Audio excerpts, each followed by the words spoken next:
Bienvenidos a la Agenda Cultural y Social de Radio Sefarad. Ya han visto, nuestra protagonista de hoy es Ilana Grisevsky.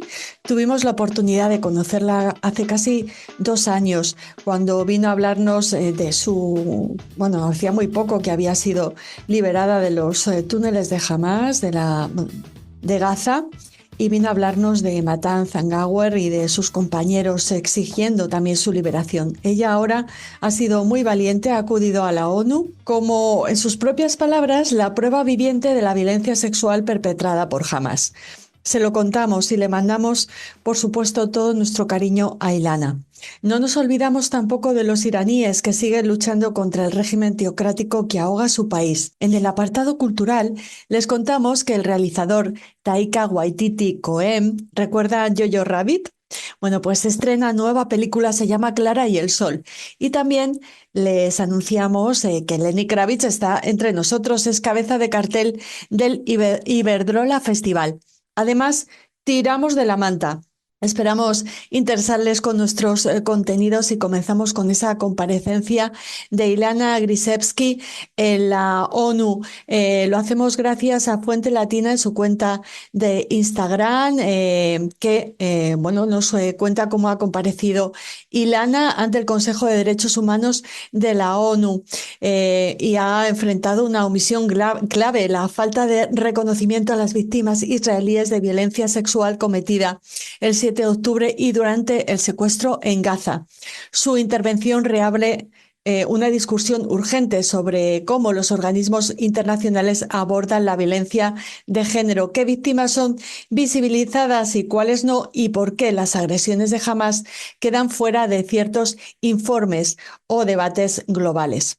Never Again Us, otra cuenta de Instagram, vemos ese diálogo de Ilana Grisevsky con Ren Al-Salem, que es la relatora de la ONU para precisamente denunciar la violencia contra las mujeres y las niñas. Bueno, pues esta relatora especial a la que ha enfrentado Ilana Grisevsky y le ha demostrado, bueno, pues no está siendo justa ni está haciendo realmente su trabajo, pues ha negado desde el 7 de octubre, Al-Salem ha negado y ha minimizado los crímenes sexuales de Hamás durante el 7 de octubre y también los que perpetró contra los secuestrados en Gaza. Aquí pueden ver en el tercero de nuestros pods, que nos llega desde United Nations Watch y Hillel New Year, cómo esta relatora especial, Reem Al-Salem, en diferentes intervenciones, en programas de televisión, en radio, en prensa, bueno, pues ha dicho que ella que no hay pruebas de esa violencia sexual. Se la ha acusado de recibir dinero de Arabia Saudí, ese país que todavía, bueno, pues sigue subyugando a las mujeres en un régimen claramente misógino. También se supone que ha aceptado dinero de un grupo de países árabes, incluyendo Qatar. Desde ese 7 de octubre ha minimizado el dolor de las víctimas israelíes y su primer tuit después de la masacre fue hacerse eco de la negación de los crímenes de Hamás que había realizado Francesca Albanese. También le suena, ¿no? Esta mujer, está también enviada especial de la ONU. En noviembre de 2025, Al-Salem, bueno, pues dijo que no existían investigaciones independientes que demostraran que hubieran existido violaciones, o sea, barbaridades como estas fueron volcadas por ella en diferentes informes que realizó para la ONU y que no puede. Y que no puede, por ejemplo, aunque le muestren vídeos grabados por los propios terroristas del 7 de octubre, vídeos en los que se ve cómo están perpetrando violencia sexual, bueno, pues que no puede analizarlos porque ella no es una técnica experta en vídeos. O sea, declaraciones, ¿cómo llamar? Es que no encuentro la palabra, el adjetivo para definir la bajeza moral de esta señora, que ya pueden ver el rostro que tenía, el mal rato que estaba pasando, merecido, frente a la declaración de nuestra querida Ilana, que fue muy valiente. ¿Tienen más información? De estos posts que les traemos. La comunidad judía de Barcelona también se ha referido a esta relatora especial de la ONU, hablando de estos políticos, diplomáticos y activistas y periodistas que hablan constantemente de derechos humanos, pero que seleccionan qué víctimas merecen ser apoyadas y cuáles merecen ser y cuáles son ignoradas. Una opinión a la que nos adherimos absolutamente, y después de hablarles de ese tuit de la comunidad judía de Barcelona, seguimos hablando de esa hipocresía de la Comisión de Investigación de la ONU. En su obsesión por difamar a Israel, los niños israelíes asesinados y secuestrados por Hamas simplemente no importan, nos dicen desde Israel en español en su cuenta de X, y nos traen algunos ejemplos. Por ejemplo, algunos ejemplos como el de esta familia entera que fue asesinada en su casa del kibutz Nir Oz, este matrimonio con sus tres niñas. También nos acordamos mucho de Noya Dan, esa niña con autismo, fan de Harry Potter, asesinada junto a su abuela Carmela. Aquí las tienen a las dos en esa foto tan bonita que no podemos olvidar. Y menos mal que hay gente que sí que defiende a Israel, que sí que defiende su derecho a existir y que recuerda que es la única democracia del Medio Oriente, de Oriente Próximo. Pueden escuchar este post de Israel, Noticias y Cultura y Camino de Libertad 11, en el que nos habla el doctor Antonini de Jiménez, siempre contundente y claro. Con Israel nos da la oportunidad en su cuenta de Instagram de recordar a esos activistas iraníes que viven entre nosotros y que siguen manifestándose y que siguen pidiendo justicia. Dicen los de ACON, lo manifiestan los directos protagonistas, nuestros hermanos iraníes en España, quienes conocen mejor la situación interna de su país y a quienes más perjudica este memorando, ese acuerdo entre Estados Unidos e Irán. Pinchen el vídeo para oír a este iraní, bueno, pues denunciando lo que está sucediendo en Irán y lo que va a significar este pacto entre los iraníes y buena parte de Occidente, empezando por Estados Unidos. Hoy no podemos perder la memoria, nos dicen desde Vis a Vis Noticias, porque el 17 de julio se celebrará el acto central en el que se conmemorarán los 32 años del atentado a la AMIA. Participan familiares de las víctimas, Daya y la propia AMIA. Nosotros, por supuesto, no olvidamos a estas víctimas argentinas, a estos judíos argentinos que dieron su vida en la mutual AMIA, en la mutual judía, a consecuencia de este atentado pergeñado por los iraníes. También tenemos que recordar que hoy, bueno, pues hoy recordamos al héroe Jan Karski, un católico polaco que durante la Segunda Guerra Mundial, bueno, pues se escondió, hizo labores de investigación, puso en riesgo su vida para alertar al mundo acerca de los horrores que estaba sufriendo el pueblo judío a manos de los nazis.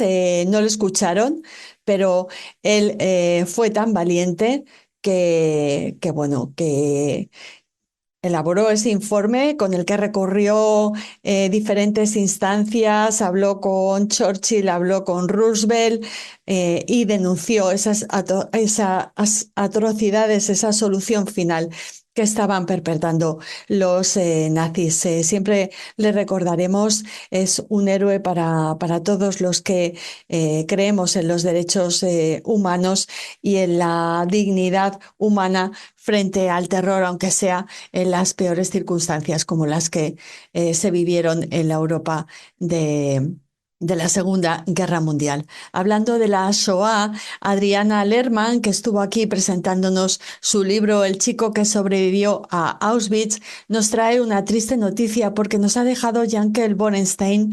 Él nació en 1924, ha muerto recientemente, sobrevivió a Auschwitz y ha fallecido a los 102 años. Se nos fue uno de los últimos sobrevivientes de Ostrowiec, el pueblo de la familia de Adriana. Ha fallecido en Toronto. Fue padre, su padre fue, perdón, el padre. Es el padre del amigo de Adriana, Avi Borenstein. Jack Yankel fue amigo de Levi, el protagonista del libro de Lerman, y junto a él sobrevivió a los horrores del Holocausto. Su vida fue testimonio de resistencia, de dolor atravesado y de una memoria que no puede ni debe ser olvidada. Que su memoria sea bendición. Zichrono Libraja. Pueden conocer acerca de su historia en su libro, en el libro de Adriana, El chico que sobrevivió a Auschwitz, donde, bueno, él también es protagonista. Cariñoso recuerdo y nuestro apoyo para sus familiares y amigos, también para Adriana, por supuesto.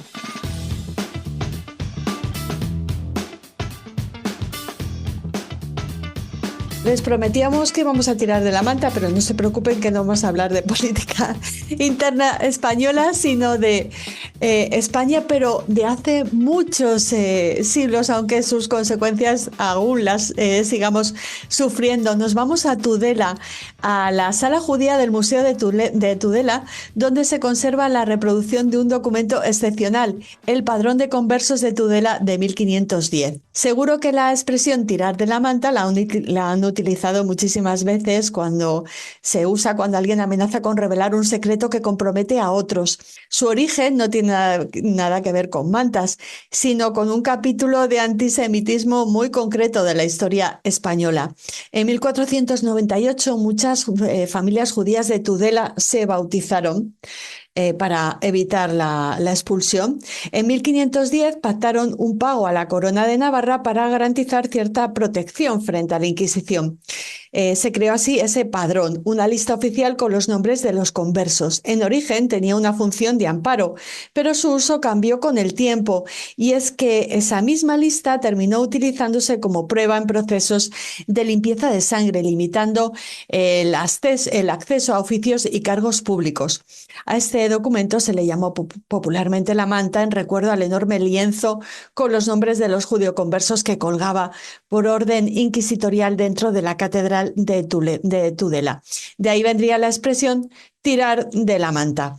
Así que un poquito de historia antes de hablarles de la nueva película de uno de nuestros directores favoritos, Taika Waititi, Cohen, porque su madre, la madre de este realizador tan particular, se llama Robin Cohen y es una profesora de ascendencia judeo-rusa. El propio Taika Waititi se ha descrito a sí mismo en numerosas ocasiones como un judío polinesio, porque su padre es de origen maorí. De hecho, a lo largo de su carrera ha utilizado el apellido de su madre, Taika Cohen, para algunos de sus trabajos cinematográficos y artísticos. Y en esta nueva película, que se llama Clara y el Sol, las protagonistas son Gina Ortega y Amy Adams, y está basada en la novela de Kazuo Ishiguro. Nos habla de amistad virtual. No se pierdan el tráiler, estas primeras imágenes, pinchen en esa flechita para verlo. Y justo hablando de ver, pues ayer camino de casa precisamente vi si me permiten personalizar tanto en la agenda, vi este cartel en una de las paredes de las calles de mi barrio yendo hacia casa. Lenny Kravitz, 27 de junio, está aquí en España, en el Iberdrola Music Festival, que se celebra este sábado en el recinto sostenible de Villaverde, en Madrid. Se conmemora el 125 aniversario de esta compañía eléctrica y el concierto tiene un fin 100% solidario. Destinan su recaudación a proyectos sociales. La apertura de puertas será a las 5:30 de la tarde y el festival contará con las actuaciones consecutivas de Lola Bosano, Álvaro de Luna, Ana Mena, Manuel Carrasco, y tiene como plato fuerte y cierre de oro a al legendario Lenny Kravitz, que actuará a las 23:15 con su Blue Electric Light Tour. Bueno, pues aquí les traemos un poquito de la música de Lenny Kravitz para despedirnos. Les deseamos todo lo mejor. Les esperamos mañana. Gracias por escuchar Radio Sefarad.